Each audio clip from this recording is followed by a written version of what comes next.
अस्सलाम वालेकुम डिज़ाइनर्स, क्या हाल हैं? उम्मीद करता हूँ आप ठीक ठाक होंगे और CNC डिज़ाइन लैब की वीडियोस से फ़ायदा हासिल कर रहे होंगे। लास्ट क्लास में हमने देखा था कि 3D बनाने के लिए कौन कौन से टूल्स इस्तेमाल होते हैं और थोड़ा सा हमने शेप एडिटर के बारे में पढ़ा था। इसके बारे में और भी इंशाल्लाह हम आगे वाली क्लासेस में पढ़ेंगे, लेकिन फ़िलहाल हम अगले टूल पे जाएंगे जिसका नाम है टू रेल स्वीप। तो चलिए स्टार्ट करते हैं। टू रेल स्वीप को जैसे ही हम ओपन करेंगे तो ये सबसे पहले मांगता है ड्राइव रेल्स। इसके साथ ये छोटा सा आइकन भी बना हुआ है जिसके ऊपर ये एरो हेड्स लगे हुए हैं। इसका मतलब ये है कि हमें दो ड्राइव रेल्स चाहिए जिनके ऊपर हमारा क्रॉस सेक्शन, ये नीचे दिया हुआ है क्रॉस सेक्शन वाला पोर्शन, जहाँ पे हम क्रॉस सेक्शन ऐड कर सकते हैं। तो हमें सबसे पहले क्या चाहिए, ड्राइव रेल्स जिनके ऊपर ये वाला क्रॉस सेक्शन चलेगा। और उसके बाद हमें हाइट कंट्रोल करने के लिए अगर हमने उसमें कोई हाइट कंट्रोल वाला क्रॉस सेक्शन लगाना है तो वो वाला क्रॉस सेक्शन भी चाहिए होगा। अदरवाइज जेड मोड प्रोफाइल अगर हमें नहीं चाहिए तो हम सिंपली उसकी हाइट विड्थ जो है वो मैनेज कर रहे होंगे। और स्टार्ट हाइट बिल्कुल वैसे ही काम करता है जैसे शेप एडिटर में स्टार्ट हाइट काम करता है। और कंबाइन मोड जो है, कॉम्बिनेशन मोड्स, वो भी बिल्कुल सेम टू सेम काम करते हैं जैसे शेप एडिटर में काम होता है। तो अभी हम सबसे पहले ड्राइव रेल्स बनाएंगे और साथ हम बना लेंगे एक क्रॉस सेक्शन। ड्राइव रेल्स के लिए मैं ये एक रेक्टेंगल ले रहा हूँ, इसके दोनों साइडें रिमूव कर देते हैं और उसके बाद एक और रेक्टेंगल ले लिया जिसको हम यूज़ करेंगे क्रॉस सेक्शन के तौर पे, इस तरह से। अच्छा, ये बिल्कुल सादा सा है, इसको थोड़ा सा शक्ल दे लेते हैं।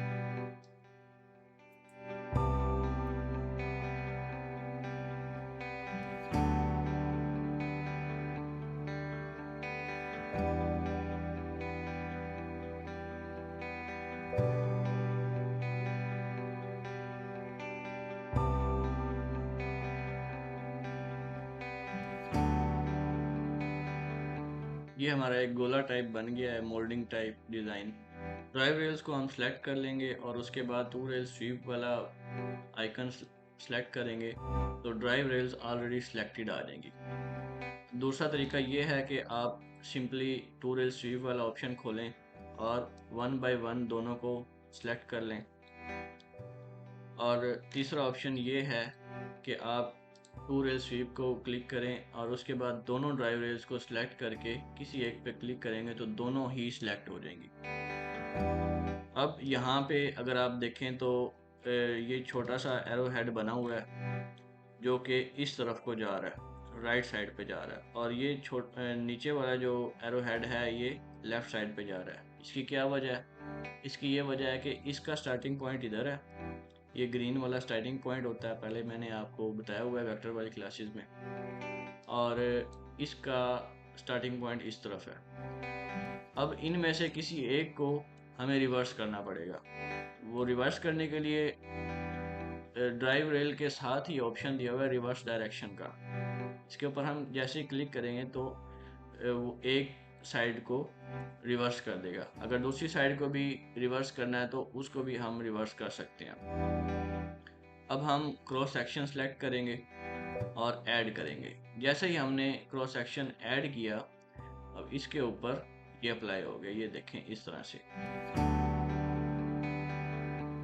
अब हमारा जो ये नीचे वाला ड्राइव रेल था वो ए में है और इस क्रॉस सेक्शन का स्टार्टिंग पॉइंट इस तरफ है।